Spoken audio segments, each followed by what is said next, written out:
list of amazing R&B artists the 90s produced is long and distinguished. Some created long-lasting careers that are still going strong today, while others had a much shorter shelf life. One duo that would fit into the latter category is Charles and Eddie. But even though they weren't around for very long, they still made a significant impact. Charles Pettigrew and Eddie Chacon came together to form Charles and Eddie in 1990. Charles was born on May 12, 1963, in Philadelphia, Pennsylvania. His musical influences growing up were Johnny Hartman, Nat King Cole, and Little Jimmy Scott. He studied jazz singing at Berklee College of Music in Boston and began his career as the lead singer of the new wave dance band Down Avenue. As his vocal style was best suited to pure R&B, the band eventually went their separate ways. Eddie was born on August 22, 1963 in Oakland, California, and raised 20 minutes away in Castro Valley. Some of the artists he admired growing up were Marvin Gaye, Al Green, and Sly and the Family Stone. In the mid-70s, just before he became a teenager, he formed a hard-rocking garage band called Fly By Night, later Fry By Night, thanks to a typo on a flyer, with friends Cliff Burton and Mike Bordin, before those musicians became known respectively in Metallica and Faith No More. Eddie told The Guardian in 2020, "They were a little older. I was 12 and obsessed with songwriting. I had this little Radio Shack tape recorder with a pitch button, and I'd slow down songs in order to fully understand what was going on." After school, Eddie moved to LA and started sending out demos. Eventually, he landed himself a songwriting deal with CBS. He was mostly in charge of reworking old Beatles songs, one of which, All You Need Is Love, convinced the label to give Eddie a contract of his own. All You Need Is Love didn't take off, however, and his debut LP was put on hold. Eddie wasn't deterred, though. He doubled down and committed to his dream of singing his own songs.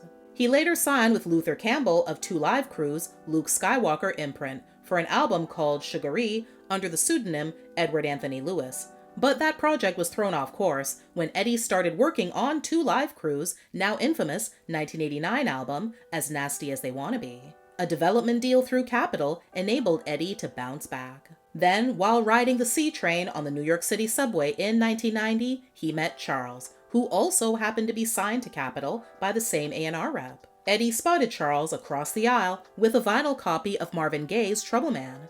He elaborated in an interview with the New York Times in 1993, saying, "I had a hunch that to have that rare record on him, he most likely had to be a record collector like me. I started talking to him about collections, and we traded phone numbers. Neither of us knew what we were getting into." Before long, they formed Charles and Eddie. Their professional relationship worked because, as Eddie said, they were very compatible, yet very different. He likes things he can apply his jazz flavorings to and that fit the smoothness of his voice.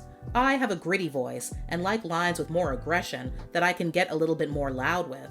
We're attracted to different things in a song.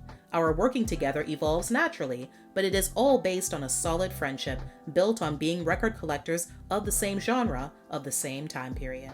Their debut album, Duophonic, dropped in the summer of 1992. It produced the song they would become most known for, Would I Lie to You? It went to number 13 on the Billboard Hot 100, which would actually be its lowest placement worldwide. In over a dozen other countries, the track became a top 5 hit. Their follow-up single, NYC, Can You Believe This City, written about the duo's chance meeting, made it onto the top 40 on several international charts, but failed to make it onto the US charts. Several months after the album's release, Charles and Eddie spoke to the LA Times about the not-so-great parts of their newfound fame. Charles stated, "Some people look at us with fear and apprehension in their eyes, like they're afraid of us, afraid of blacks and Hispanics being together." Eddie added, "That negative vibe, fear, disgust, whatever, is strong when some people meet us for the first time. It's an ugly part of this.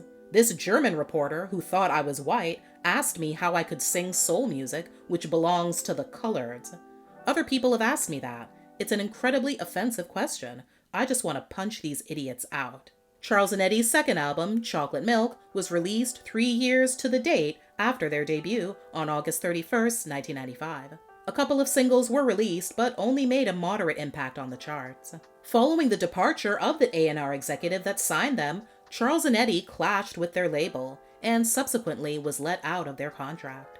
Although the duo remained in contact and sent demos to one another, nothing materialized. Ultimately, they opted to move in separate directions.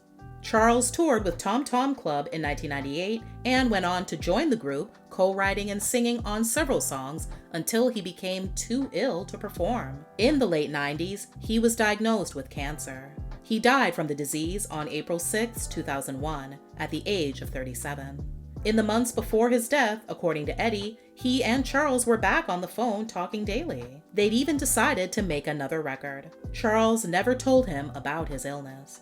After the duo split, Eddie went back to writing songs for others. But after moving to Copenhagen in the early 2000s and working with chart-topping musicians in Denmark, he figured he'd achieved all he could in music. He then took up photography, which developed into a career as a creative director. With his wife and professional partner, stylist Sissy St. Marie, he returned to music in 2008 as one half of the electronic band Polyamorous Affair, who issued 3 albums before ceasing early the next decade. Eventually, Eddie got the urge to make music again, and in 2020, he independently released his debut solo album, Pleasure, Joy, and Happiness. He was taken aback by the response, high-profile critical acclaim, leading to international demand for performances. A couple of months after the release, he spoke to The Guardian about his feelings on the project. "I was on a morning walk recently and listening back to it. I was moved to tears. Honestly, up until that point, I didn't feel like I'd ever done anything real or great in my life. I finally felt like I'd done something good." His second solo album, Sundown, was released in 2023. The Guardian did a review on it, saying, "The question that haunts Sundown is whether the unexpected success of Pleasure, Joy, and Happiness can be replicated. A sense of anticipation attends its release that clearly wasn't there before its author's status was upgraded from one-hit wonder to low-key R&B legend. The answer turns out to be a qualified yes." His latest effort, Lay Low, dropped in January 2025. When speaking with Mojo about it, he said, "I felt ready for the first time to make a record about the grief of losing my mother, the melancholy, sadness, and ultimately the healing. I lost my mom 9 years ago, but the gravity of that was so massive that I couldn't even fathom it or incorporate it into my work. But working with Nick, I started to access the happy memories, the joyful times."